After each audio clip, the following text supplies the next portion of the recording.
जय राधा माधव कुंज बिहारी।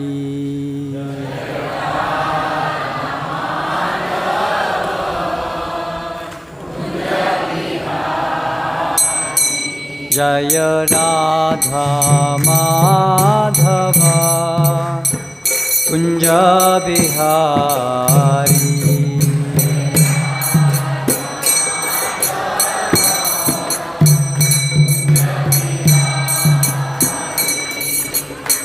गोपीजन वल्लभ गिरिवरधारी।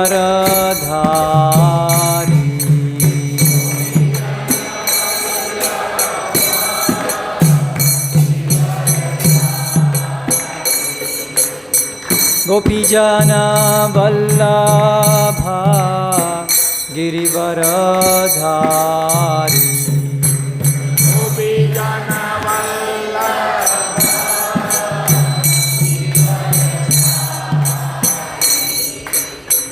यशोदानंदन व्रज जन रंजन।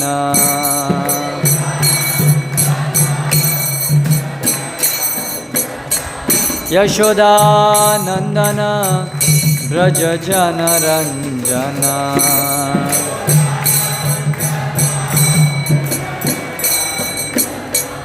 यमुना तीरावन चारी।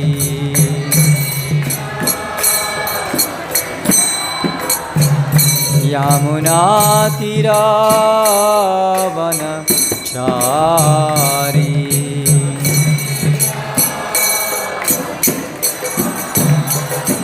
जय राधा माधव कुंज बिहारी।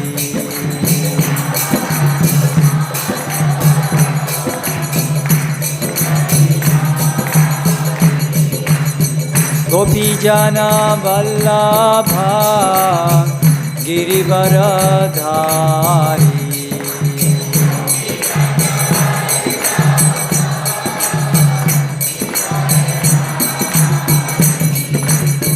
गोपीजन वल्लभ गिरिवरधारी।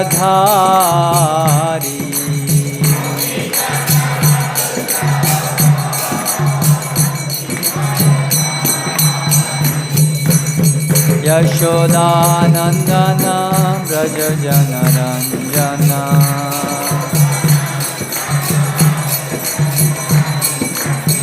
यशोदानंदन व्रज जन रंजन।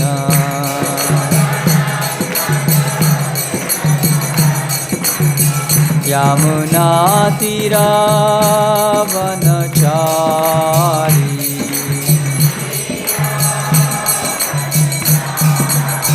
यमुना तीरावन चारी।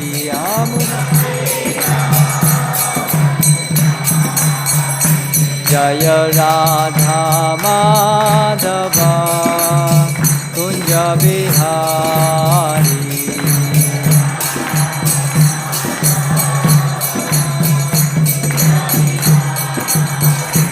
जय राधा माधव कुंज बिहारी।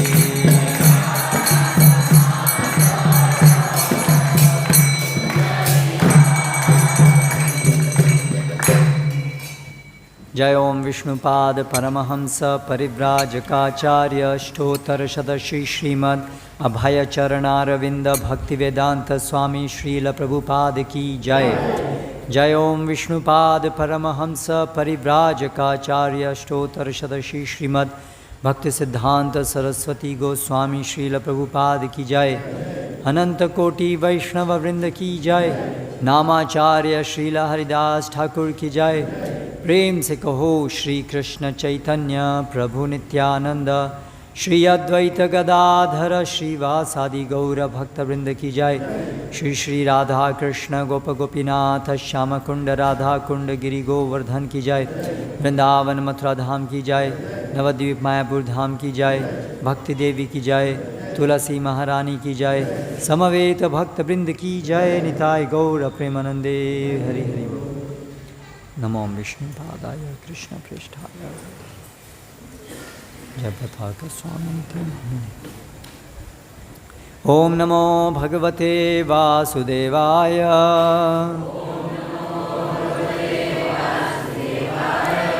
ओम नमो भगवते वासुदेवाय।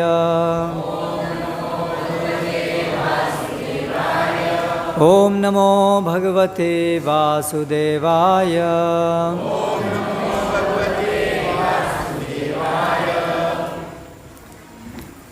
आज हम पढ़ रहे हैं श्रीमद् भगवद गीता यथारूप के अध्याय 5 से, जिसका शीर्षक है कर्मयोग कृष्ण भावना भावित कर्म। श्लोक क्रमांक 4। सब अपने मोबाइल में पढ़ेंगे तो भगवद गीता आप अपने मोबाइल में देख सकते हैं। अध्याय 5 श्लोक क्रमांक 4। सांख्य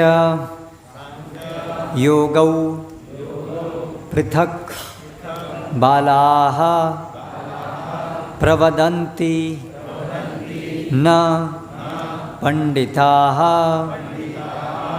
एकम् अपि आस्थितः सम्यक् उभयोः विन्दते फलं। सांख्ययोगौ पृथक् बालाः प्रवदन्ति न पंडिताः एकमप्यास्थितः सम्यक् उभयोर्विन्दते फलम्। सांख्ययोगौ पृथक् बालाः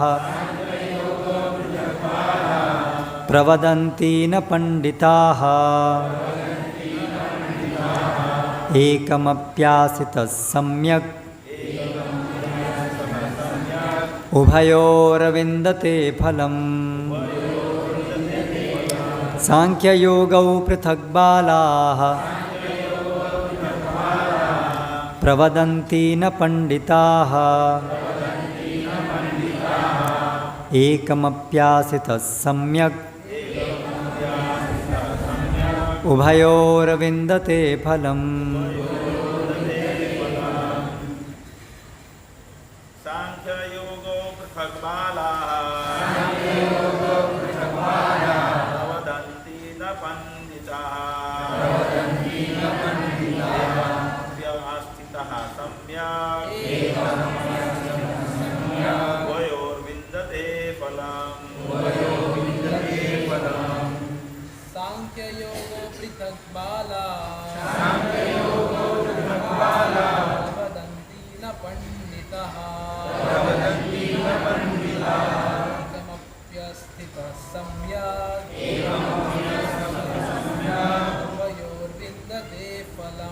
उभयोर्विन्दते फलम्। सांख्ययोगो पृथक् बालाः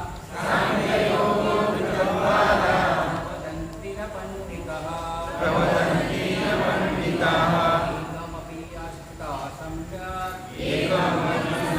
सम्यक् उभयोर्विन्दते फलम्। विन्दते। माताएं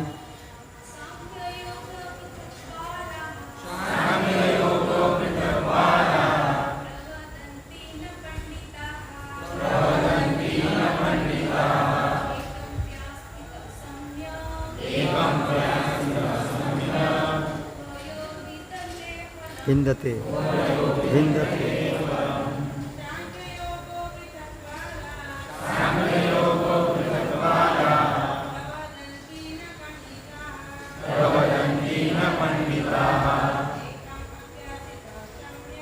एकम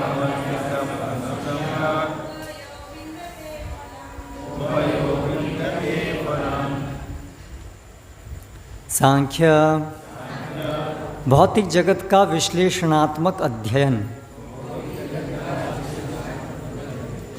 योगौ भक्तिपूर्ण कर्म कर्मयोग।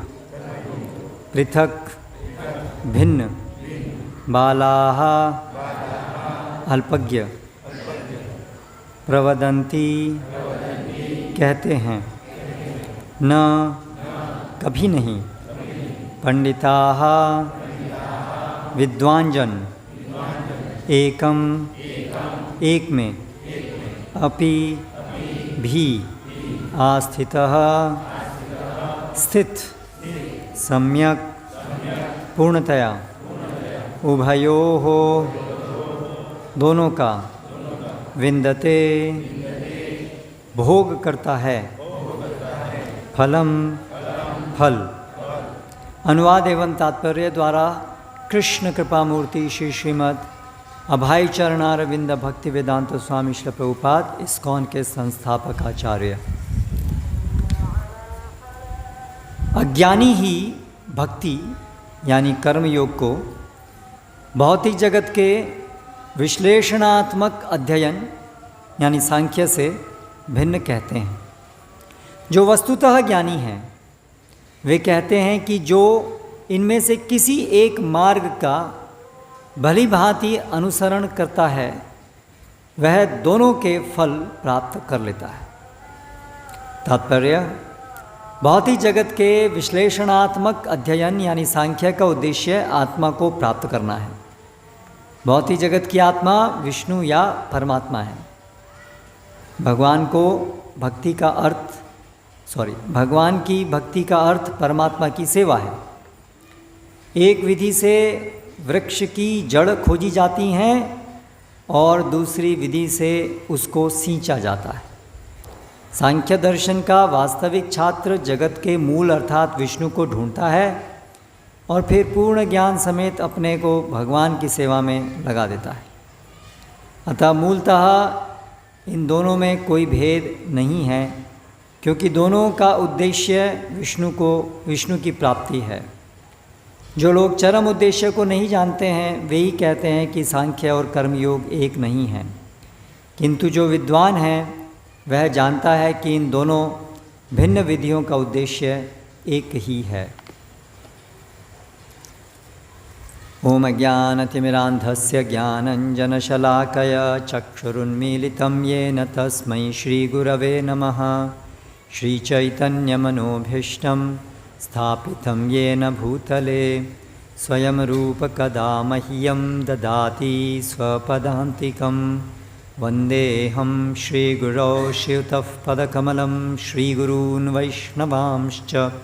श्रीरूपं साग्रजातं सहगणरघुनाथान्वितं तं सजीवं साद्वैतं सावधूतं परिजनसहितं कृष्णचैतन्यदेवं श्रीराधाकृष्णपादान् सहगणललिता श्रीविशाखान्वितांश्च। जय श्रीकृष्णचैतन्य प्रभु नित्यानन्द श्री अद्वैत गदाधर श्रीवासादि गौरभक्तवृंद। हरे कृष्णा कृष्ण कृष्णा हरे हरे, हरे राम राम राम हरे हरे। सांख्य योगौ पृथक बालाः प्रवदन्ति न पंडिताः। एकमप्यासितः सम्यक् उभयोरविन्दते फलम्।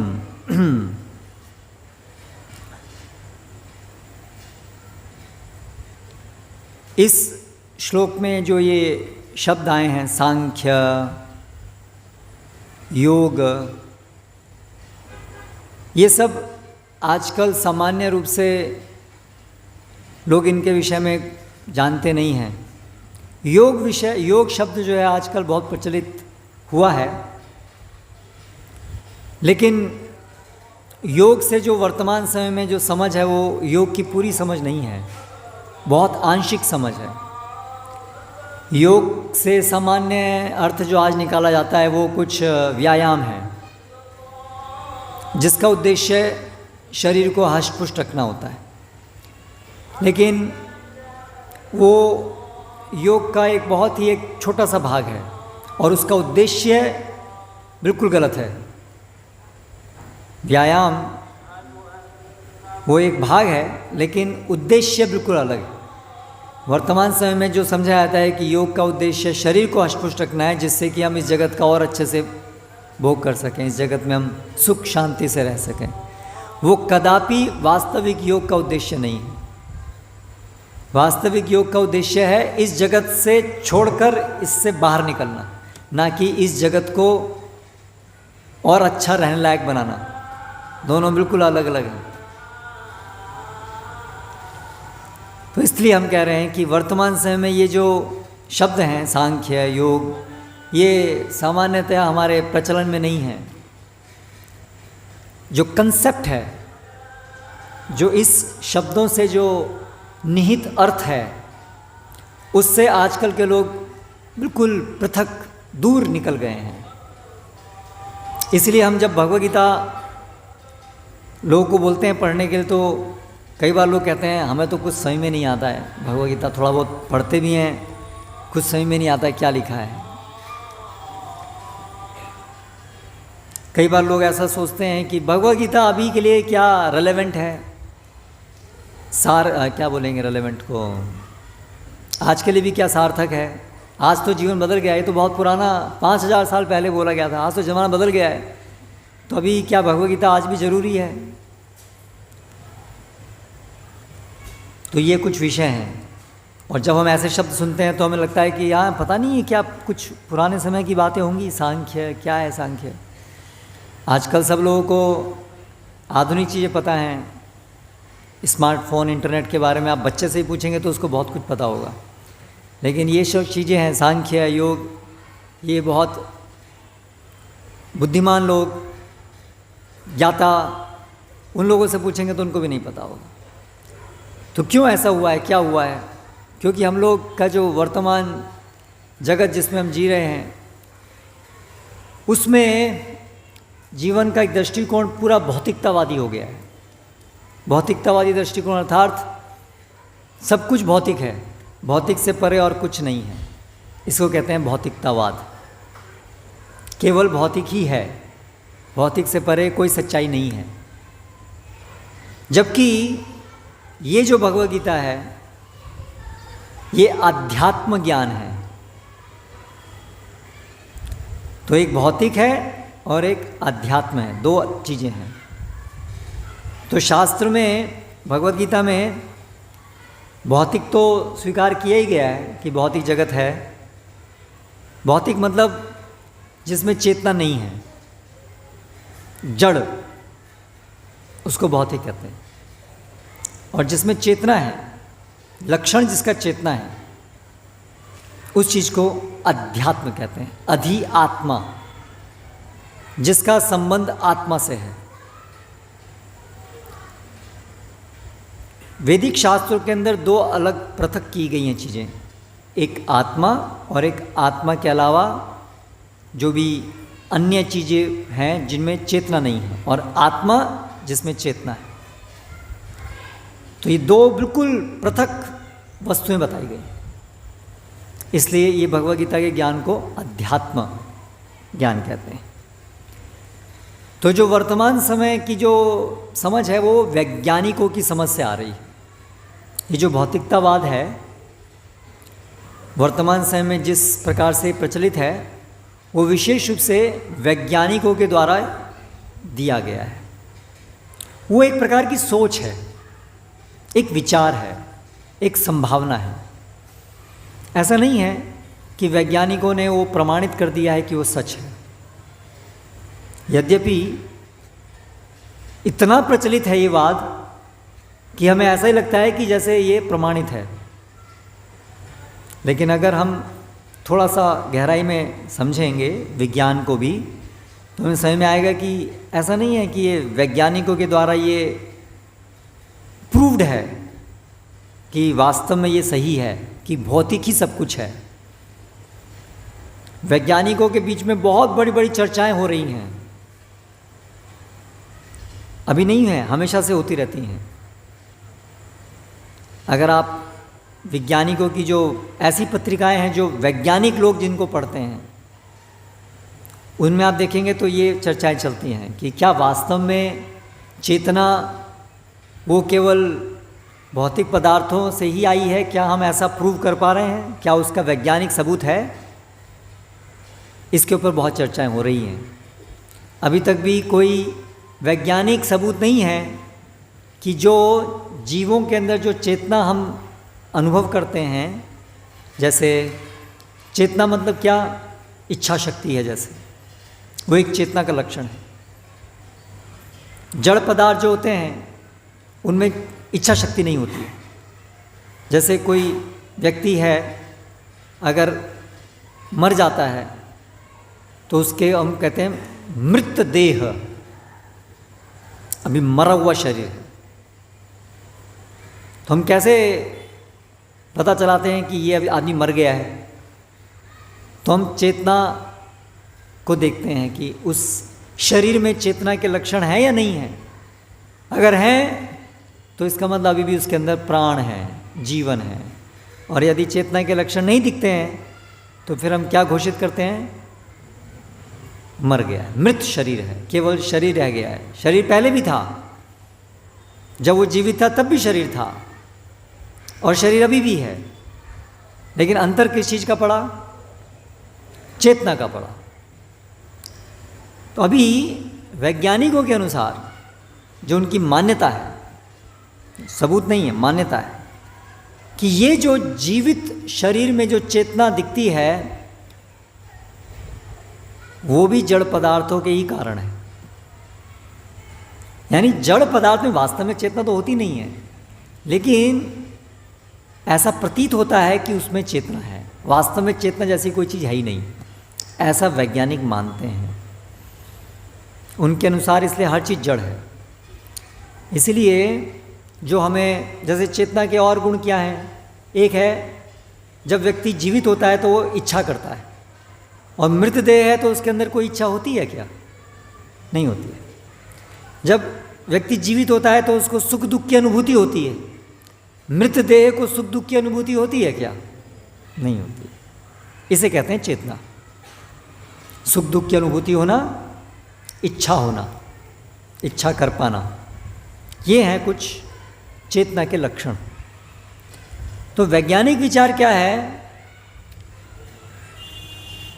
ये तो क्लियर है कि जड़ पदार्थों में तो कोई इच्छा शक्ति और सुख दुख की अनुभूति होती नहीं है, लेकिन फिर भी हमारा सबका अनुभव है कि हमें सुख दुख की अनुभूति होती है। हम सबके अंदर इच्छा शक्ति है, हर दिन हर क्षण है। कितना ये हमारे जीवन का कितना महत्वपूर्ण भाग है, इच्छा करना, सुख दुख की अनुभूति होना। पूरा जीवन हमारा इसी के इर्द गिर्द तो चल रहा है। हम सुख को बढ़ाना चाहते हैं, दुख को कम करना चाहते हैं, क्योंकि हम अनुभूति होती है तभी तो हम ये करते हैं। तो इतनी प्रोमिनेंट हमारे जीवन की, हर व्यक्ति के जीवन की इतनी केंद्रीय चीज़ है ये चेतना। लेकिन फिर भी वैज्ञानिक लोगों का ऐसा विचार है कि चेतना वास्तव में ऐसी कोई चीज़ है ही नहीं। इसलिए जब हमें दुख अनुभूति हो, है ना, हमें कोई दर्द हो, सिर दर्द हो हमारा, तो वैज्ञानिक कहते हैं कि इसको भी केवल हम भौतिक पदार्थ में ही कुछ हो रहा होगा, कुछ रसायनों में अंदर कुछ रिएक्शन हो रहा होगा, जिसको हम बोल देते हैं कि दुख है। वास्तव में दुख जैसी कोई अनुभूति जैसी कोई चीज़ नहीं होती है। इसलिए वो कहते हैं कि हमें ऐसे बोलना चाहिए कि मेरी दिमाग में जो अंदर नसें हैं उसमें ये अभी रिएक्शन हो रहा है, उसको ऐसे बोलना चाहिए। ऐसे नहीं बोलना चाहिए दुख हो रहा है, क्योंकि अनुभूति जैसी कोई चीज़ होती नहीं है उनके अनुसार। लेकिन इसका कोई प्रमाण अभी तक वो नहीं है। अगर हम ये जो है हमारा मस्तिष्क, इसके सारे, एक मृत व्यक्ति के अंदर भी मस्तिष्क होता है, तो लेकिन उसके अंदर कोई अनुभूति नहीं हो रही है, तो वो क्या हुआ जिसकी वजह से अभी वो अनुभूति नहीं हो रही है, वो वैज्ञानिक नहीं पता लगा पाए। उनका ऐसा मानना है कि कुछ ना कुछ होगा भौतिक पदार्थों में, ऐसा कुछ ना कुछ रिएक्शन होगा जो अभी नहीं हो पा रहा है, जो जिससे ऐसा हो गया है कि अभी दुख सुख जैसा कोई चीज़ नहीं है, लेकिन वास्तव में सुख दुख में। तो ये एक बहुत बड़ी चुनौती है वैज्ञानिकों के सामने कि अनुभूति कैसे होती है, उसे रासायनिक भाषा में, उसे भौतिक पदार्थों की भाषा में कैसे समझाएंगे। आप इस बिल्डिंग को भौतिक परिभाषा में समझा सकते हैं, एक फॉर्मूले के द्वारा आप इसको समझा सकते हैं। आप अगर इंजीनियरिंग पढ़ेंगे तो एक ये पिलर है, कॉलम है, इसका इतना स्पैन है, इसका एक फॉर्मूला बनाया जा सकता है, करेक्ट। इसमें कितना वेट ऊपर है और एक फॉर्मूले से आप इसको एक्सप्रेस कर सकते हैं कि ये है भाई बिल्डिंग, ये फॉर्मूला है। चेतना का क्या फार्मूला है? चेतना का अभी तक कोई फार्मूला नहीं बना है, यानी कि अभी तक ये भौतिक है ऐसा नहीं। तो कहने का तात्पर्य ये है कि वैज्ञानिक लोग नहीं स्वीकार करते हैं कि आत्मा जैसी कोई चीज़ होती है। उनके अनुसार आत्मा कुछ नहीं है, केवल ये शरीर ही सब कुछ है। इसलिए जब हमारा देहांत होता है, जब हम मरते हैं, तो उसके साथ में सब कुछ खत्म हो जाता है। इसलिए हम सब जो भी जीवन में कर रहे हैं वो सब खत्म हो जाएगा और उसके बाद कुछ नहीं रहेगा। दैट्स ऑल, स्टोरी फिनिश्ड, है ना। तो ये है भौतिकतावाद। इसके अनुसार फिर इसका क्या अर्थ निकला? फिर जीवन का कोई इस भौतिक जगत के परे कुछ ऐसा उद्देश्य नहीं रह गया। वास्तव में कोई उद्देश्य भी नहीं रह गया। अगर सच्चे ढंग से देखें तो क्या उद्देश्य रह गया? अगर हम में और इस टेबल में कोई अंतर नहीं है, वैज्ञानिकों के अनुसार कोई अंतर नहीं है। इसलिए तो आजकल आर्टिफिशियल इंटेलिजेंस, रोबोट, उनके अनुसार आदमी एक मशीन है, बस थोड़ी ज़्यादा कॉम्प्लिकेटेड मशीन है, बाकी है वो मशीन ही। तो अगर हम मशीन ही हैं तो मशीन का कोई उद्देश्य हो सकता है? परम उद्देश्य मशीन का क्या काम? मशीन तो एक आदमी इंजीनियर बनाता है कुछ काम के लिए, फेंक देता है। उसका मशीन का अपना उद्देश्य नहीं होता। मशीन नहीं सोचती है मेरा क्या उद्देश्य है, मशीन नहीं सोचती है ना मेरा क्या उद्देश्य है ना। ये माइक है, ये सोच रहा है मेरा क्या उद्देश्य है। माइक काम कर रहा है, लेकिन ये जान करके वो काम नहीं कर रहा है कि मैं ये काम करूँगा, ऐसा माइक नहीं सोचता है। ठीक है, तो वैज्ञानिकों के अनुसार हम भी एक मशीन है बस। कितनी अजीब बात है ना, बड़ा मूर्खतापूर्ण विचार लगता है ना, लेकिन इसको वैज्ञानिक विचार कहते हैं। तो बड़ा अटपटा है। अगर आप गहराई सोचेंगे तो आज जो बड़े बड़े वैज्ञानिक भी जो बात कर रहे हैं उसका कोई कॉमन सेंस नहीं है उसमें। तो वैज्ञानिक कैसे हुआ वो चीज़ जिसमें कॉमन सेंस भी नहीं है? हमारे सामान्य अनुभव से बिल्कुल पृथक है वो, और वैज्ञानिक दृष्टि से भी उसको कोई एक्सप्लेन नहीं कर पाए, फिर भी वो चल रहा है। क्यों चल रहा है? क्योंकि वो बोलते हैं एक दिन हम प्रूव कर देंगे, एक दिन। उसकी आशा में चले जा रहे हैं हम लोग कि एक दिन प्रूव कर देंगे, अभी चलो हमारे साथ, है ना। तो लेकिन यहाँ जो हम पढ़ रहे हैं ये वैदिक ज्ञान है, वैदिक विज्ञान है ये, जिसमें जो ज़्यादा तर्क संगत है, और न केवल तर्क संगत है बल्कि वो भविष्य में आप एक दिन हम पता लगा लेंगे ऐसी बात नहीं है। वो हजारों सालों से प्रूव्ड नॉलेज है। हजारों लाखों लोगों ने इस मार्ग पर चल करके उस परम सत्य को जो यहाँ बताया गया है उसको पूरा साक्षात्कार किया है। इसलिए ये प्रूव्ड नॉलेज है। वो भविष्य में हम करके दिखाएंगे उस पर नहीं है, ऑलरेडी प्रूव्ड है। ये आज प्रूव नहीं है, हजारों सालों से प्रूव्ड है। ये महानता है इस ग्रंथ की। तो अभी यहाँ पर हमें स्पष्टता भगवद गीता में बताया दो चीज़ें हैं, आत्मा और शरीर। तो क्योंकि वर्तमान समय में वैज्ञानिकों के प्रचार की वजह से आज संसार में सब लोग ये बात को भूल गए हैं कि दो चीज़ हैं, आत्मा और शरीर, और वो इसीलिए केवल शरीर शरीर शरीर शरीर शारीरिक कार्यों में ही लगे हुए हैं पूरा जीवन। इस भौतिक जगत में शरीर को कैसे आरामदायक बनाना है, यही उनके जीवन का एकमात्र कार्य रह गया है, लोगों के जीवन का। और विज्ञान के द्वारा हम अलग अलग शरीर को आरामदायक चीज़ें दे रहे हैं, तो इसलिए उसी में हम व्यस्त हैं। इसीलिए ये सब जो विषय हैं, सांख्य योग, ये हमें समझ में नहीं आते हैं, क्योंकि ये सब आत्मा से संबंधित हैं, ये सब आत्मा के उत्थान के लिए हैं। आत्मा जो हम हैं, ये हमारे से संबंधित विषय है। इसलिए आजकल के लोगों को ये जब भगवद गीता पढ़ते हैं तो ऐसा लगता है पता नहीं ये क्या बात बोली गई है, क्योंकि वो आत्मा को नहीं समझ रहे हैं। और जो लोग मानते भी हैं, हिंदू लोग, हाँ हाँ आत्मा है ना, लेकिन वो केवल बोलने के लिए बोलते हैं, उनको उसके बारे में कुछ नहीं पता है, क्योंकि उनके जीवन में तो वही भौतिकतावाद है। पूरे जीवन में वो आत्मा के लिए कुछ नहीं करते हैं, जो भी करते हैं वो भौतिक शरीर के लिए ही करते हैं, इसलिए उनको आत्मा का कोई ज्ञान नहीं, केवल बोलने के लिए बोलते हैं। इसीलिए ये समस्या है कि आज भगवद गीता हमें ऐसी लगती है कि पता नहीं कौन से प्लैनेट से आई है, कौन से कहाँ का है ये ज्ञान, क्योंकि हम बहुत दूर निकल गए हैं वास्तविकता से। लेकिन भले ही हमें ये ज्ञान आज समझ में नहीं आ रहा है, लेकिन ऐसा नहीं है कि आज सच्चाई बदल गई है। सच्चाई तो वही है, आज भी आत्मा तो है। हम भले ही मानते रहें कि सब कुछ भौतिक है, लेकिन सच्चाई तो सच्चाई रहती है, हमारे मानने से सच्चाई नहीं बदलती है ना।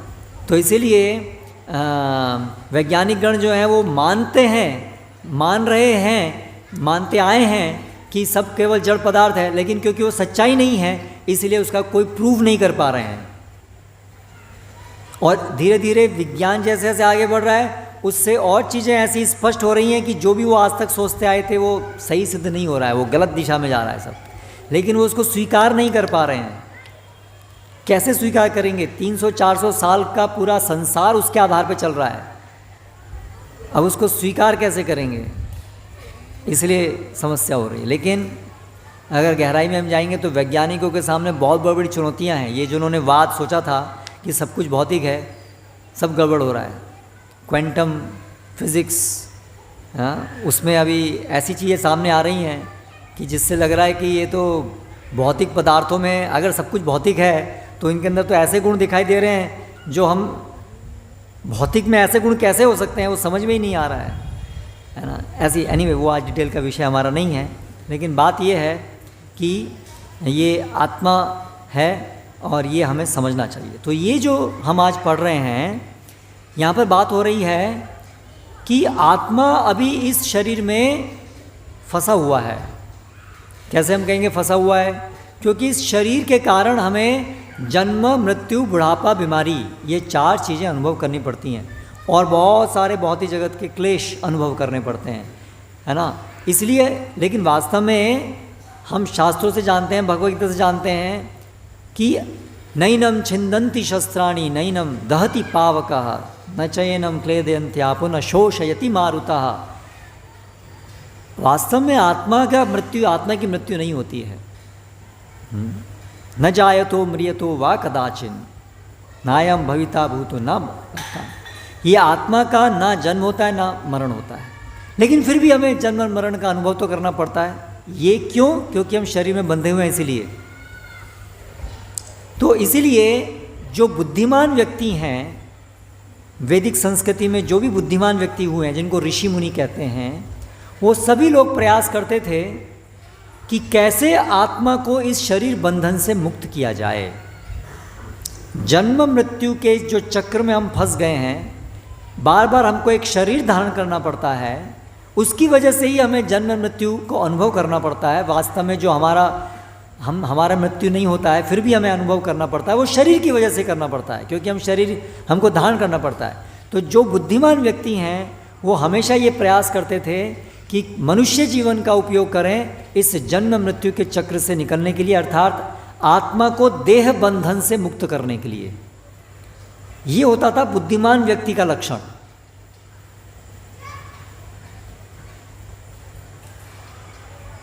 तत्ववित्तु महाबाहो गुण कर्म विभागयो हो।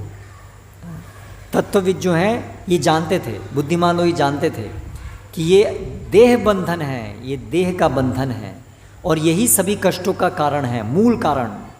सारे कष्ट तो शरीर की वजह से तो होते हैं।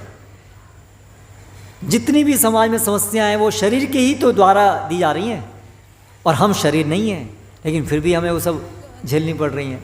तो इसका उपाय क्या है? अगर हम शरीर बंधन से निकल जाएं तो फिर ये सारे कष्ट अपने आप समाप्त हो जाएंगे। इसे कहते हैं बुद्धिमानता। लेकिन आजकल तो कोई बुद्धिमान नहीं है अगर इस दृष्टि से देखें तो, क्योंकि कोई भी ये नहीं जानता है, ना कोई प्रयास कर रहा है।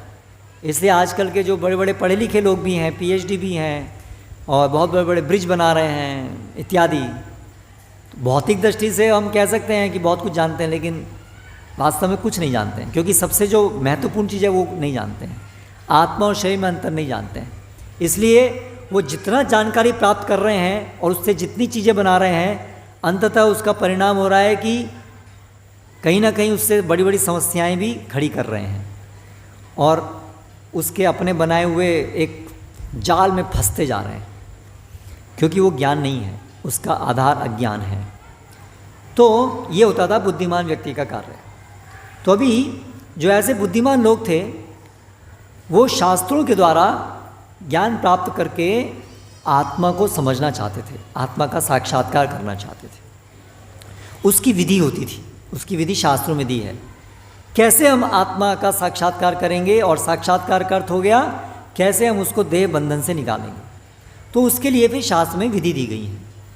तो उसमें बताया गया है, जैसे एक विधि सांख्य, वो क्या है सांख्य, कि इस संसार का विश्लेषण करना कि संसार कौन कौन से पदार्थों का बना है ना। जैसे मान लीजिए अभी हमें ये जो ऑडियो सिस्टम यहाँ लगा हुआ है उसको अगर हमें समझाना हो इंजीनियरिंग की भाषा में, तो हम कैसे उसके एक एक अवयव को अलग अलग करेंगे। भाई ये माइक है ना, ये कॉर्ड है, फिर एम्पलीफायर होगा कहीं, फिर स्पीकर है, उसके ऐसे अलग अलग पार्ट्स हैं।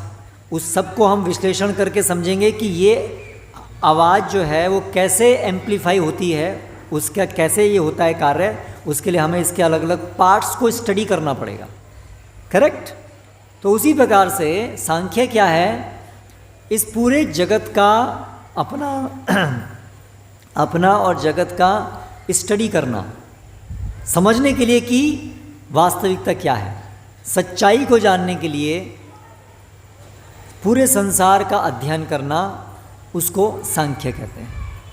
तो वो अध्ययन जब हम करते हैं तो उससे हम ये समझ पाते हैं कि 5 महाभूत हैं, महाभूतान्यहंकार बुद्धि अव्यक्तमेव च, तो इंद्रियाणि दशैकम च पंचचेंद्रिय गोचराः।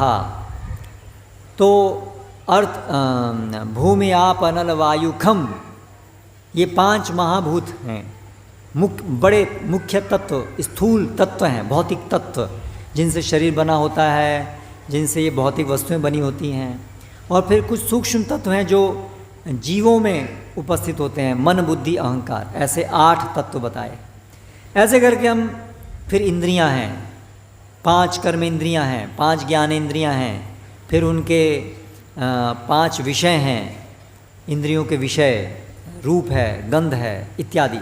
ऐसे करके इस पूरे जगत को हम तोड़ते हैं छोटे छोटे छोटे छोटे भागों में, है ना। विज्ञान में भी तो ऐसे ही होता है ना, हम तोड़ते हैं एटम, इलेक्ट्रॉन, प्रोटॉन, है ना। ऐसे करके हम उसको समझने का प्रयास करते हैं। ऐसे ही इस जगत को जब हम इस प्रकार से सूक्ष्म तत्व में तोड़ देते हैं, है ना, मन बुद्धि अहंकार तक उसमें आ गया, तो फिर उस जो पद्धति है उसको कहते हैं सांख्य। और योग क्या है? योग है अपने को भगवान से जोड़ना, भगवान के साथ जो हमारा शाश्वत संबंध है उस संबंध में अपने को स्थापित करना, उसको कहते हैं योग। ये है योग का वास्तविक अर्थ। ये जो व्यायाम करना है वो तो केवल एक आरंभिक चरण माना जा सकता है, जिसके कारण मन को एकाग्र करके परमात्मा में लगाया जाता है, जो हमारे हृदय में विराजमान है। वो योग साधना का जो अंग है, यम नियम आसन प्राणायाम प्रत्याहार ध्यान धारण समाधि अष्टांग योग, उसके अंदर जो ये प्राणायाम है, आसन और प्राणायाम, जो आजकल जिसको हम योग कहते हैं, जो 8 का केवल ये छोटा सा भाग है, उसका भी उद्देश्य क्या है? इंद्रियों को इंद्रियों के विषय से पृथक करना, अलग करना। क्योंकि जब तक हमारी इंद्रियां इंद्रियों के विषय में संलग्न रहेंगी, तब तक हम अपने मन को आत्मा में नहीं लगा पाएंगे। वो भौतिक जगत में लगी रहेंगी हमारी चेतना, तब तक आत्मा को कैसे समझेंगे? इसीलिए वो विधि के अंदर ये प्राणायाम इत्यादि विधि से चेतना को संकुचित करना है, बाहर से निकाल करके उसे आत्मा और फिर परमात्मा में लगाना है। ये उद्देश्य होता है यानी का। तो और उसका परम उद्देश्य है अंततः जो हमारे हृदय के अंदर परमात्मा है, और वो परमात्मा भगवान श्री कृष्ण का एक रूप है। उन भगवान श्री कृष्ण के साथ जो हमारा शाश्वत संबंध है सेवा का, वो सेवा का संबंध पूरी तरह से स्थापित हो जाए। हम दोबारा से हमारी जो चेतना है कि हम भगवान के सेवक हैं, वो हमारे अंदर आ जाए। अभी हमारे अंदर भगवान की सेवा करने की कोई रुचि नहीं है, ना तो ज्ञान है ना तो रुचि है। लेकिन हमारी ये वास्तविक भगवान का संबंध हमारा यही है कि हम भगवान के साथ हम सेवक हैं। हमारा अभी क्या है, जगत को भोग करने की स्वाभाविक इच्छा है, लेकिन वास्तविक इच्छा हमारी क्या होनी चाहिए? भगवान की सेवा करने की इच्छा होनी चाहिए। भगवान एक व्यक्ति हैं, हम एक व्यक्ति हैं। भगवान परम व्यक्ति हैं, हम उनसे उनके एक छोटे अंश रूप में व्यक्ति हैं। तो भगवान के साथ हमारा संबंध है, भगवान के सेवक हैं। तो भगवान की सेवा करते हुए भगवान की सेवा में ही हमारी पूरी रुचि हो जाए, उसको कहते हैं भगवत प्रेम, कृष्ण प्रेम। वो है हमारी वास्तविकता, वो है हमारा वास्तविक जीवन। इस जीवन में स्थापित होना सीधे भगवान की सेवा करते रहने से, उसको कहते हैं योग। सेवा करते करते करते करते सेवा की रुचि उत्पन्न हो जाती है, उसे कहते हैं योग। वो सीधा मार्ग है। और सांख्य क्या है? वो परोक्ष मार्ग है। धीरे धीरे क्रम, एक एक क्रम में जाना, वो ये सांख्य है। और योग क्या है? लिफ्ट। प्रभुपाद बोलते थे, उदाहरण देते थे, जैसे बिल्डिंग के अंदर 2 चीज़ होती हैं, एक सीढ़ी होती है और एक लिफ्ट होती है। दोनों एक ही जगह जाती हैं, लेकिन दोनों में अंतर क्या होता है? सीढ़ी में आप जो है एक एक करके एक एक सीढ़ी चढ़ते हैं, फिर बीच में एक फर्स्ट फ्लोर आता है और हो सकता है फर्स्ट फ्लोर पे अटक जाएं। लेकिन यहाँ लिफ्ट में आपने सीधा बटन दबाया 4 नंबर, तो कहाँ जाके रुकेगी गाड़ी? सीधी 4 नंबर पे रुकेगी। तो ये अंतर है, एक सीधा मार्ग है और एक क्रमिक मार्ग है। तो वैदिक संस्कृति में इसलिए जब सतयुग था, जब लोगों की आयु बहुत लंबी होती थी और लोग तपस्या कर पाते थे, तो उस समय में ये जो क्रमिक मार्ग है, सांख्य इत्यादि तपस्या का मार्ग, ये भी संभव था। सीढ़ी पे चढ़ के जाना भी संभव था। आजकल धीरे धीरे बिल्डिंग में से आजकल लिफ्ट कंपलसरी होता जा रहा है ना, क्योंकि आजकल लोगों को सीढ़ी पे चढ़ना संभव नहीं रह गया है। सबके घुटनों में दर्द है, शक्ति नहीं है सीढ़ी पे चढ़ने की। तो उसी प्रकार से अध्यात्म में अभी ये जो सीढ़ी वाला मार्ग है, अभी ये संभव नहीं रह गया है। अभी तो लिफ्ट ही चाहिए, सीधा चाहिए, सीधा, नहीं तो भटकाने वाली चीज़ बहुत है। सीढ़ी पे चढ़ने को देंगे तो लोग भटक जाएंगे। इसलिए जो भी आजकल अध्यात्म के नाम पर कुछ यज्ञ कर लो, ये कर लो, उससे आप देखिए कोई वास्तविक आध्यात्मिक प्रगति नहीं होती है, केवल एक मनोरंजन होता है, धार्मिक मनोरंजन। आध्यात्मिक प्रगति मतलब क्या? भौतिक जगत से हमारी अनासक्ति खत्म होनी चाहिए, इंद्रियों पर संयम आना चाहिए, मन का विचलन खत्म होना चाहिए, और उसके भी आगे भगवान की सेवा में मन लगना चाहिए, भगवान में आसक्ति होनी चाहिए, भगवान की सेवा में आसक्ति होनी चाहिए। इसे कहते हैं आध्यात्मिक प्रगति।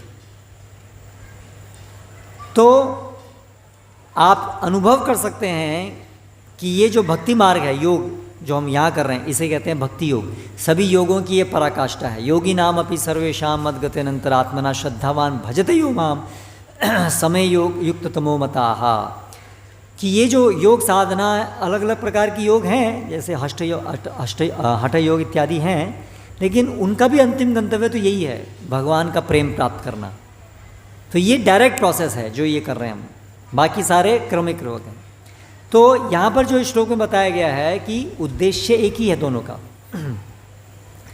भक्ति करना और ये तपस्या करना, है ना, संसार को अलग अलग अवयवों में समझना, जिसके अंदर संन्यास भी आता है।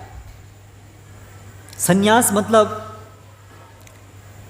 ये समझ करके कि मैं भौतिक जगत का भाग नहीं हूँ, मैं तो आत्मा हूँ, ये अच्छे से समझ करके, और जब भौतिक जगत से आसक्ति पूरी समाप्त हो जाए और आत्मा के अंदर ही भगवान की, मतलब जो परमात्मा हैं उनके ध्यान में और उसके भी आगे भगवान की सेवा में जब मन लग जाए, मन मतलब इतना मन कि हम अनन्य मनस्क हो जाएं इस जगत के विषय में, शुद्ध बुद्धि हमारी इस जगत के विषय में ख़त्म हो जाए, इतनी ज़्यादा आत्मा में तल्लीन हो जाए। जैसे होता है ना, कभी कभी आदमी कोई भौतिक जगत में भी हम देखते हैं किसी चीज़ में इतना रम जाता है कि वो आसपास क्या चल रहा है उसको ये आभास नहीं रहता है। विशेष रूप से आप देखिए आजकल हम लोग जब मोबाइल देखते हैं तो हम पूरी सुध बुध खो बैठते हैं आसपास में क्या चल रहा है, आसपास में कौन बैठा है, क्या हो रहा है, दिन हो रहा है, रात हो रहा है। अलग अलग गेम आते हैं ना, पहले वो पबजी था, अभी कुछ और होगा। तो उसमें जब उसको बच्चे बैठते हैं तो 10 घंटे, 12 घंटे, 14 घंटे, फिर क्या हो रहा है, दिन हो रहा है, क्या हो रहा है, उनको नहीं समझ में आता है, ऐसे रम जाते हैं। करेक्ट। तो वो एक प्रतिबिंब है भगवान में रमने का, उसका बिगड़ा हुआ रूप है वो। वास्तव में आत्मा चाहती है कि वो भगवान में इतनी ज़्यादा रम जाए, भगवान के स्नेह में, भगवान के प्रेम में, भगवान की सेवा में, क्योंकि उसमें बहुत दिव्य आनंद है। तो उससे क्या होगा, अपने आप भौतिक जगत के प्रति हम अनन्य मनस्क हो जाएंगे, उसको कहते हैं संन्यास। तो अपने आप भौतिक जगत से हमारा संबंध खत्म हो जाएगा और फिर व्यक्ति तैयार है, वो व्यक्ति, कि उसको फिर जन्म मृत्यु के चक्र में नहीं आना पड़ेगा। अंतकाले च मामेव स्मरण मुक्त्वा कलेवरम यह प्रयाति समद्भावम याति पार्थानुचिंते, कि अंतकाल में जो मेरा स्मरण करता है वो मेरे धाम को आता है। तो ये हमारे जीवन का लक्ष्य है कि अगर हम भगवान में इतने ज़्यादा रम जाएं, भगवान के साथ हमारा इतना प्रगाढ़ संबंध स्थापित हो जाए, प्रेम हो जाए, भगवान की सेवा में हमारी इतनी अनुरक्ति हो जाए कि हम केवल हर चीज़ में, हर जगह पे हम भगवान को ही देखें, है ना। तो वो सिद्ध अवस्था है। जिसको ऐसा प्राप्त हो गया उसको जन्म मृत्यु का चक्र निकल गया, वो सिद्धि हो गई। अभी उसका जन्म, उसको दोबारा जन्म नहीं लेना पड़ेगा। हमको जन्म क्यों लेना पड़ता है बार बार? क्योंकि हमको इस जगत में आसक्ति है, इसलिए हमको जन्म लेना पड़ता है। हमारी भौतिक इच्छाएं हैं, इसलिए हमको जन्म लेना पड़ता है, इसलिए हमको शरीर धारण करना पड़ता है। उन भौतिक इच्छाओं को पूर्ति करने के लिए भगवान हमें शरीर देते हैं। तुम्हारी ये इच्छा है, एक और शरीर लो। जब तक हमारी इच्छाएं रहेंगी, भौतिक इच्छाएं रहेंगी, तब तक हमें शरीर लेना पड़ेगा। लेकिन जब सारी भौतिक इच्छाएं शुद्ध होकर के केवल एक इच्छा में परिणित हो जाए, कौन सी इच्छा? भगवान की सेवा करने की इच्छा, तब शरीर, भौतिक शरीर फिर जरूरत ही नहीं है। क्योंकि भगवान की सेवा करने के लिए भौतिक शरीर क्या काम आएगा? भगवान की सेवा करने के लिए जो उत्तम शरीर है वो है आध्यात्मिक शरीर, जो हमारे पास है अभी भी, लेकिन अभी वो इस भौतिक शरीर से ढका हुआ है। तो जब हमारी केवल एक इच्छा रह जाएगी कि हम भगवान की सेवा करें और खुद की भौतिक इच्छाएं नहीं रहेंगी, तब फिर कोई कारण नहीं रह जाएगा कि हमें एक और भौतिक शरीर मिले। तब फिर हमारा जो आध्यात्मिक शरीर है वही रह जाएगा और फिर हम भगवत धाम चले जाएंगे। हाँ, तो वो है जीवन का परम लक्ष्य। तो यहाँ यही चीज़ बताई जा रही है कि ये जो हम मार्ग कर रहे हैं, अभी जो हम प्रैक्टिस कर रहे हैं, ये सीधा मार्ग है। जो इस्कॉन में सिखाया जा रहा है, वो जो भक्ति योग है, वो सीधा मार्ग है। और आजकल ये सांख्य संभव नहीं है, क्योंकि हमारी आयु बहुत कम है और वो बहुत तपस्या का मार्ग है, बहुत कठिन मार्ग है। ये सुसुखम कर्तुम अव्ययम है, ये बड़ा सरल है, क्योंकि ये आत्मा का स्वाभाविक है। उनको भी अंत में तपस्या करके अंत में इसी पॉइंट पे आना है, सेवा करने के लिए। और ये पॉइंट है, सीधा सेवा करते करते, प्रयास करते करते हम अपने आप सेवा भावी बन जाते हैं। ये डायरेक्ट है, ठीक है। तो आजकल हमें सबको डायरेक्ट मार्ग ही चलेगा, क्योंकि हमको तो सब शॉर्टकट ही चाहिए, टाइम नहीं है हमारे पास, है ना। तो इसलिए ये शॉर्टकट है और ये परफेक्ट है और यही इस युग में संभव है ना। तो इसीलिए श्रील प्रभुपाद जो हैं वो पूरे जगत में जाकर के ये जो डायरेक्ट प्रोसेस है, डायरेक्ट मार्ग है, इसको बताए। इसमें हमें क्या करना होता है, इसमें हमें जो भी हमारी वर्तमान इंद्रियां हैं, जो भी हमारी भौतिक जगत के कार्य हैं, उनको सबको में भगवान को समर्पित करना होता है। और उसके साथ साथ हमें नियमित रूप से भगवान के बारे में सुनना होता है, भगवान के बारे में बोलना होता है, भगवान के नामों को सुनना होता है, भगवान के नामों का उच्चारण करना होता है। इस प्रकार से अपनी समस्त इंद्रियों को हमें, जो भगवान की सेवा के प्रमुख अंग हैं, भगवान की सेवा के 9 प्रमुख अंग हैं, श्रवणम कीर्तनम विष्णु स्मरणम पाद सेवनम अर्चनम दस्यम सख्यम आत्मनिवेदनम, ये जो 9 मुख्य अंग हैं, इसमें अपने को लगाना होता है। और जो भौतिक जगत के अपने कर्तव्य हैं उनको भी भगवान को समर्पित करना होता है, भगवान के आदेश के अनुसार उन कर्तव्यों को निभाना होता है। और जो भी फल हमें प्राप्त हो हमारे कर्मों से, उसको भगवान को अर्पित करना होता है। और शरीर को इस भावना में टिकाना होता है कि ये शरीर भगवान की संपत्ति है, भगवान की सेवा करने के लिए हमें शरीर को हष्टपुष्ट रखना है, ना कि केवल जगत को भोग करने के लिए हष्टपुष्ट रखना है। तो इसलिए एक भक्ति योगी जो है वो गृहस्थ भक्त भी भक्ति योगी होते हैं।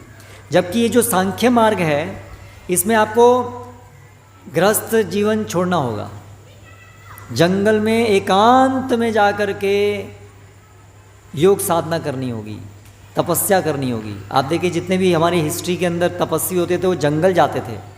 ऐसे नहीं है कि नवसारी में बढ़िया पैलेस में रह कर के, आजकल हम नाम देते हैं तपोवन पैलेस। ये कौन सा पैलेस है भाई, तपोवन पैलेस? तपोवन मतलब तपस्या का वन, और पैलेस मतलब कि महल। तो महल में कौन सी तपस्या करेंगे हम बैठ करके? तो जो रिजिडली जिसको तपस्या कहते हैं वो ये एसी लगा करके, इवन फैन लगा करके भी तपस्या नहीं होती है। तो ये तपस्या कहाँ आज संभव है? हाँ, ऐसे ही अपने मन को सांत्वना देने के लिए हम तपोवन में रह रहे हैं। देखो हमारी सोसाइटी का नाम तपोवन है तो उससे हम तपोवन में थोड़ा रह रहे हैं, करेक्ट? तो इसीलिए वो संभव नहीं है। लेकिन आध्यात्मिक जीवन में गंभीरता से तो भाग लेना ही होगा हमें, नहीं तो जन्म मृत्यु का चक्र नहीं हटेगा। तो इसीलिए वर्तमान समय में वो कठिन तपस्या का मार्ग हम नहीं ले सकते हैं, लेकिन उससे भी जो अंतिम गंतव्य प्राप्त होगा वो ही डायरेक्ट मार्ग है कि हम सीधे भगवान की सेवा, भगवान के भक्तों के मार्गदर्शन के अंदर करें तो हमें भगवत प्रेम प्राप्त होगा, जो अंत में उसी माध्यम से भी वही करना था, वहीं तक पहुंचना था। तो इसलिए डायरेक्ट प्रोसेस, सीधा सीधा प्रोसेस। तो ये चीज़ यहाँ पर बताई गई है। तो इसलिए हमें बड़ी गंभीरता से अब इसको लेना चाहिए। इजी है, सुसुखम है, करने में आसान है, पॉसिबल है, संभव है, हमारी छोटी सी आयु में भी संभव है। तो फिर हम क्यों इसको अवसर को गंवाएं? नहीं तो आप देखिए मृत्यु हो जाएगी, अगर हमने सिद्ध अवस्था प्राप्त नहीं की तो दोबारा जन्म लेना पड़ेगा। और अगर आप भक्ति योग अच्छे से करेंगे, भगवान में आपका मन अगर पूरी तरह से रम गया है ना, तो आप फिर दोबारा आपको जन्म नहीं लेना पड़ेगा।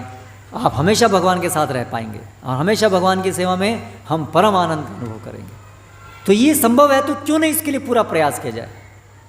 और इसको प्रयास करने के लिए आप आपके जीवन में गृहस्थ में रहते हुए जीवन के लिए जो कर रहे हैं करिए, लेकिन उसका उद्देश्य बदलना होगा। अभी हम सब किस उद्देश्य से वो कर रहे हैं? मौज मस्ती करने के लिए कर रहे हैं। और मौज मस्ती भी कहाँ मिलती है? केवल बोलने की बात है, मौज मस्ती के लिए कर रहे हैं।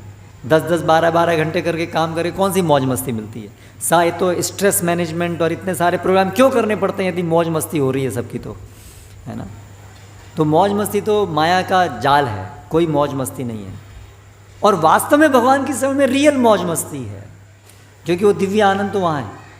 तो ये भुलावा है, ये भटकावा है, ये भौतिक जगत में जो चल रहा है। कोई सुखी नहीं है भौतिक जगत में। इंद्रिय भोग करके कोई सुखी नहीं हो सकता है, क्योंकि हम शरीर नहीं है, हम आत्मा हैं।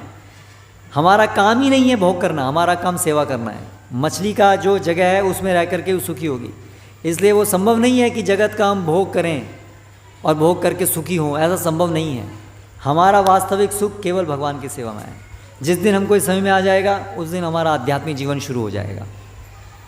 तो वही सिखाने के लिए हमें ये सत्संग में आना चाहिए और जो सुनते हैं उसको अपने जीवन में अपनाना चाहिए।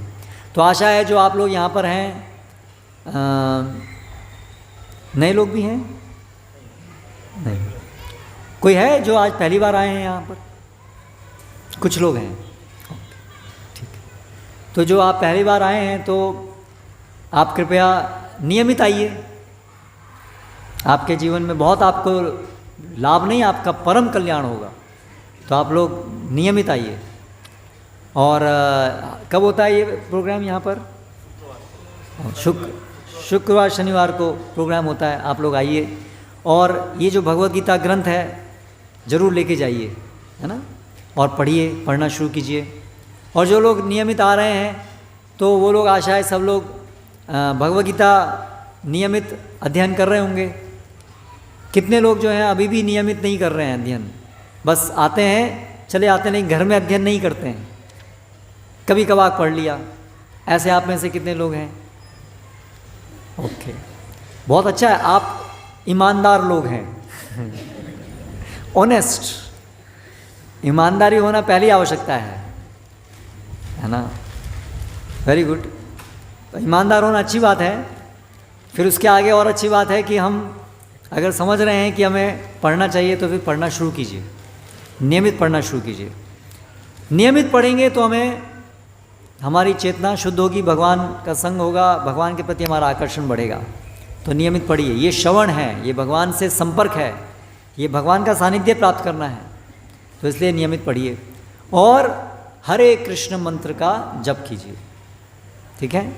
कितने लोग जो हैं अभी भी नियमित हरे कृष्ण मंत्र का जप नहीं करते हैं, जो रेगुलर आ रहे हैं? आते तो हैं लेकिन जप अभी शुरू नहीं किया। ओके, थैंक यू, आप भी ईमानदार हैं। तो लेकिन अगर आप, मेरे ख्याल से आप ये तो सहमत होंगे हमें करना चाहिए, या है किसी को डाउट? ऑनेस्टली वो भी उठाइए हाथ। अगर किसी को डाउट है कि नहीं, हमें नहीं लगता कि हमें जप करना चाहिए या पढ़ना चाहिए भगवद गीता, तो भी आप हाथ उठाइए। हाँ, होता है, हमारे मन में शंकाएं होती हैं, उन शंकाओं का निवारण करना चाहिए। ये जो आंदोलन है ये ऐसे ही सेंटिमेंटल चीज़ के लिए नहीं है कि बस सब कर रहे हैं इसलिए हमें भी करना है। अगर आपके अंदर कुछ आपको डाउट्स हैं, शंका है, भाई क्यों, इससे क्या होगा, क्या इसका प्रमाण क्या है, कृष्ण है, बहुत सारे डाउट्स हो सकते हैं हमारे मन के अंदर, तो उसका निराकरण करना चाहिए। तो उसके लिए भगवद गीता के अंदर भी प्रभुपाद ने सारे तात्पर्य में वो निराकरण किया है। तो आपके जो डाउट्स हैं, अगर आप ये भगवद गीता पढ़ेंगे आपके सारे डाउट्स क्लियर होंगे। और पढ़ते पढ़ते अगर आपको लग रहा है कोई डाउट आपको बहुत परेशान कर रहा है, आपको उसका उत्तर तुरंत नहीं मिल पा रहा है, तो आप आइए, यहाँ पर जय गोविंद प्रभु हैं, आप उनसे पूछिए। तो आपके कुछ डाउट्स हैं तो आप बाद में, मैं भी हूँ, मुझसे पूछ सकते हैं, आप उनसे ही पूछिए, डाउट्स को क्लियर कीजिए, ठीक है। ओके, यहाँ पर समाप्त करते हैं। हरे कृष्णा हरे कृष्णा कृष्ण कृष्णा हरे हरे हरे रामा हरे रामा राम राम हरे हरे। श्री प्रभुपाद की जय। कोई प्रश्न है किसी का? पहले दूसरे लोगों को देते हैं चांस। नहीं, जो थोड़ा, आप लोग तो रेगुलर प्रैक्टिशनर्स हैं जो, okay, yes, you can ask. हाँ हाँ, ओके। प्रश्न है कि माला करिए, पुस्तक वाँचिए ना करता, डायरेक्ट सेवा करिए तो શું? पर सेवा करने का डायरेक्शन, ये सेवा करना है, सेवा करना, ये कहाँ से प्राप्त हुआ? ये आदेश कहाँ से प्राप्त हुआ? यहाँ से प्राप्त हुआ ना। अगर ये नहीं होती तो ये आपको ये संदेश कहाँ से मिलता कि सेवा करो? ठीक है, किसकी सेवा करो? वो कहाँ से प्राप्त हुआ कि किसकी सेवा करनी है? यहाँ से प्राप्त। तो इसलिए ये तो सारा आधार ही है हर चीज़ का। ये तो बिल्कुल प्राइमरी है, यहाँ से शुरुआत होती है, ABCD, है ना। जो भी हम कर रहे हैं उसका आधार है शास्त्र। शास्त्र भगवान ने दिए हैं, क्योंकि हम जो ये कर रहे हैं ना, ये हमारे द्वारा बनाया हुआ नहीं है। ऐसा नहीं कि इस्कॉन में प्रभुपाद ने अपने आप बैठ के सोचा यार क्या करना चाहिए, चलो ये कर लेते हैं, ऐसा नहीं है। भगवान ने जो बताया है शास्त्रों में, आचार्य वही हमें सिखाते हैं। और अगर हम और हमें क्या करना है भगवत धाम जाने के लिए, भगवान को प्राप्त करने के लिए भगवान ही बता सकते हैं। हम अपने आप से कभी नहीं जान सकते हैं कि हम कैसे इस जन्म मृत्यु के चक्र से निकलें और भगवान तक जाएं। वो हम अपने तर्क शक्ति से, अपनी बुद्धि से, अपने प्रयास से कभी नहीं जान सकते हैं।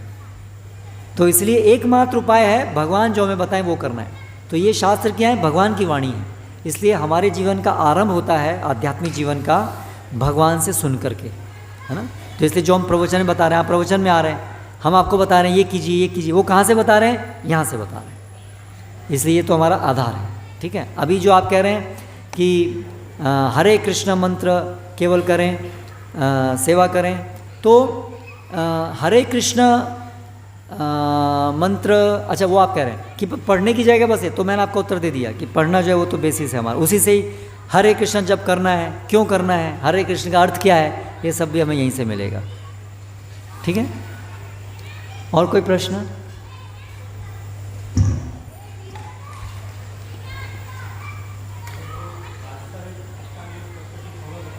अगर कोई वास्तविक अष्टांग योग पद्धति फॉलो करता है, कौन से चरण के बाद कृष्ण भावना में शुरू होती है? तो ध्यान, धारण, समाधि, अंतिम जो अवस्था है वो समाधि अवस्था है। और ध्यान के अंदर भी हम परमात्मा के ऊपर ध्यान करते हैं, और उसके बाद समाधि में हम ध्यान में प्रयास करते हैं, और समाधि में स्वाभाविक रूप से परमात्मा का स्मरण कर पाते हैं, और फिर उसमें परमात्मा का दर्शन कर पाते हैं। भगवान परम सत्य को 3 स्तर पे समझा जा सकता है। एक ब्रह्म ज्योति, एक परमात्मा, और एक पूर्ण पुरुषोत्तम भगवान श्री कृष्ण। पूर्ण पुरुषोत्तम भगवान कृष्ण के ही एक अंश हैं परमात्मा। तो जो भक्ति है जो हम कर रहे हैं वो सीधा भगवान के साथ हमारा संपर्क बन रहा है। सेवा जो होती है वो भगवान की होती है। परमात्मा स्तर पे परमात्मा की हम सेवा नहीं करते हैं, परमात्मा को केवल जान सकते हैं बस। लेकिन सेवा जहाँ शुरू होती है वो भगवान की शुरू होती है, भगवान स्तर पे शुरू होती है। परमात्मा भगवान का ही एक भगवान ही है, लेकिन वो उस रूप में है जिसमें वो कार्य करते हैं भौतिक जगत का संचालन। तो इसलिए समाधि अवस्था के बाद की अवस्था है जब वो भगवान को समझते हैं। बहुनाम जन्मनाम अन्ते ज्ञानवान माम प्रपद्यते। तो अष्टांग योग करके, सिद्धियां प्राप्त करके, परमात्मा को समझ करके जब वो किसी भक्त के संपर्क में आते हैं, क्योंकि परमात्मा उस स्तर पे आने में वो संतों को, भगवान के भक्तों के प्रति भी उनका संग प्राप्त करने के लिए रुचि रखते हैं। और फिर अगर उनको एक शुद्ध भक्त का संग हो जाए तब जा कर के उनको भगवान मिलते हैं। तो हम जो हैं, जो शुरू कर रहे हैं, वो अष्टांग योग के पोस्ट ग्रेजुएशन लेवल पर तो हम शुरू करते हैं। ठीक है जी। हाँ, आपने जो बताया प्रवचन में कि मनुष्य जीवन का परम लक्ष्य क्या है, वो जो आपने जो बताया कि मनुष्य जीवन का परम लक्ष्य जो है वो समझ में आया। वो समझ में आया। पर स्टार्टिंग का जो पॉइंट था कि एक तो वैज्ञानिक दृष्टिकोण होता है, जिसमें एक पॉइंट था कि वैज्ञानिक लोग ये बोलते हैं कि हमारी जो सुख और दुख की जो अनुभूति है वो केवल एक रिएक्शन की वो प्रोडक्ट है। हाँ, पर जो आपने जो बताया कि वैज्ञानिक जो विचार है कि सुख दुख की अनुभूति केवल एक रसायनों की आपस में अंतःक्रिया है, उसका हमारा शास्त्रों के आधार पर काउंटर पॉइंट क्या है वो मैं शायद एस्टेब्लिश नहीं कर पाया। और जो वैज्ञानिक लोग उसमें पर्टिकुलरली कहते हैं कि जैसे हार्मोन्स होते हैं कि एड्रीनलिन है जो हमें दर्द, भय का अनुभूति कराते हैं, डोपामाइन है जो सुख की अनुभूति कराते हैं, तो किस तरह से गलत? तो वो कैसे हमारे शास्त्र का उसमें क्या, उसका उत्तर क्या है ये मैं नहीं समझ पाया। और जो वैज्ञानिक कहते हैं कि अलग अलग हार्मोन्स हैं, एड्रेनलिन इत्यादि, उससे हमें ये अनुभूतियाँ होती हैं, तो उसको कैसे समझें? तो वो कहते हैं एड्रेनलिन से अनुभूति होती है। किसको होती है? उनके अनुसार शरीर को अनुभूति होती है। शरीर क्या है? जड़ पदार्थ है। शरीर भी एक केमिकल है, एड्रेनलिन भी केमिकल है, ठीक है। आप अगर 2 केमिकल को मिलाते हैं लेबोरेटरी के अंदर, एसिड और बेस को, तो क्या आपको ऐसा लगता है कि कोई भी केमिकल को कोई अनुभूति होती है? नहीं होती है। तो वैज्ञानिक क्या कह रहे हैं, एड्रेनलिन से एक केमिकल से एक दूसरे केमिकल में केवल रिएक्शन होता है, अनुभूति जैसी कोई चीज़ होती नहीं है।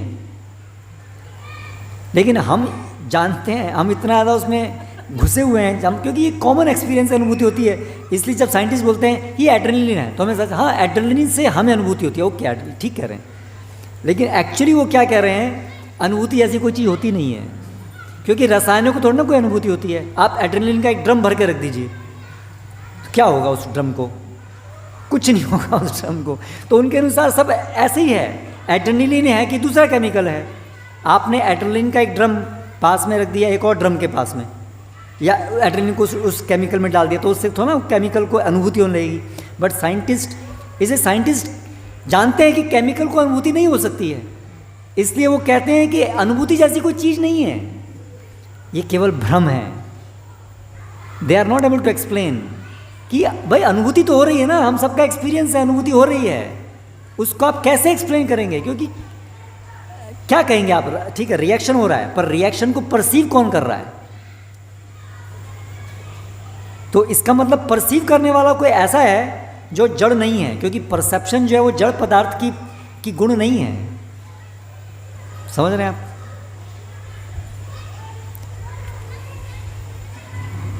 आपने बताया कि जो सांख्य योग है, जो एनालिटिकल स्टडी होती है, इसमें बहुत समय लंबा समय प्रोसेस लगता है और उसमें ये कलयुग में ये संभव नहीं है। और डायरेक्ट प्रवृत्ति है जो भक्ति योग की हमें बताइए, तो आगे के लोग वो प्रोसेस फॉलो करते थे। सांख्य क्यों फॉलो करते थे? वो शॉर्टकट अपना के रमन क्यों नहीं करते थे? तो पहले के युगों में लोग शॉर्टकट क्यों नहीं अपनाते थे, ये बड़े वाला रास्ता क्यों अपनाते थे? तो लोग जो हैं वो कोई मार्ग जो अपनाते हैं वो उनकी श्रद्धा के अनुसार अपनाते हैं, जिसमें श्रद्धा बैठती है उस मार्ग को अपनाते हैं। तो ये जो भक्ति मार्ग है, इसके लिए आवश्यकता है भक्ति की श्रद्धा होना। भगवान की भक्ति सेवा परम है, इसमें श्रद्धा होना। जब तक ये श्रद्धा नहीं बैठी है तब तक आप, भले ही ये मार्ग सरल है, आप इसको नहीं शुरू करेंगे, क्योंकि आपकी उसमें श्रद्धा नहीं है। अगर आपकी श्रद्धा किसी दूसरे मार्ग में, भले ही वो मुश्किल होगा, आप उसको फिर भी मुश्किल वाले को करेंगे, क्योंकि उसमें आपकी श्रद्धा है ना। तो इसीलिए ये जो भक्ति में जो श्रद्धा है, ये बहुत रेयर चीज़ है, और ये भक्ति सुकृति से प्राप्त होती है, ये भक्तों के संग से प्राप्त होती है। तो पूर्व समय में जब तक किसी को भक्त संग प्राप्त नहीं हुआ या किसी ने स्वीकार नहीं किया, तो तब तक उसकी भक्ति में श्रद्धा नहीं बनेगी। तो भले ही वो आसान चीज़ उपस्थित है, फिर भी वो करेगा मुश्किल चीज़। आज भी ऐसे लोग हैं, पहले के ज़माने को छोड़िए, आज भी ऐसे लोग हैं जो आध्यात्मिक विकास चाहते हैं, और वो बहुत बड़े बड़े कठिन, पहले जैसे नहीं करते हैं, पर फिर भी तपस्या करते हैं, है ना, बहुत प्रकार की। आप देखिए कुछ लोग हैं जो हाथ से बाल नोचते हैं, और ऐसी बहुत सारी चीज़ें करते हैं। अभी भी ऐसे लोग हैं जो हिमालय में जा कर के बर्फ़ में वहाँ पर केव्स में रहते हैं, ऐसे भी साधु हैं, अभी भी कर रहे हैं। तो आज भी हैं, क्यों? आज तो अभी मूवमेंट चल रहा है प्रभुपाद जी का, फिर भी वो लोग वहाँ बर्फ़ में बैठ कर के तपस्या करने की कोशिश कर रहे हैं, क्योंकि उनकी श्रद्धा नहीं है, क्योंकि वो भक्त संग स्वीकार नहीं कर रहे हैं, या उनको, हाँ, तो इसलिए नहीं है। तो इसलिए, और अभी ठीक है, पहले तो अगर श्रद्धा नहीं है तो चलो इस मार्ग में चल करके धीरे धीरे धीरे धीरे धीरे कई जन्म लगेंगे, उसमें भी और बहुत बड़ी आयु है, तो चलो फिर भी संभव था कि कभी ना कभी कर लेंगे। लेकिन आजकल वो मार्ग तो संभव ही नहीं, इसलिए वो तो अटर यूजलेस वेस्टेज ऑफ टाइम है। ठीक, ओके, ठीक है, तो यहाँ समाप्त करते हैं। हरे कृष्ण। हरे कृष्ण।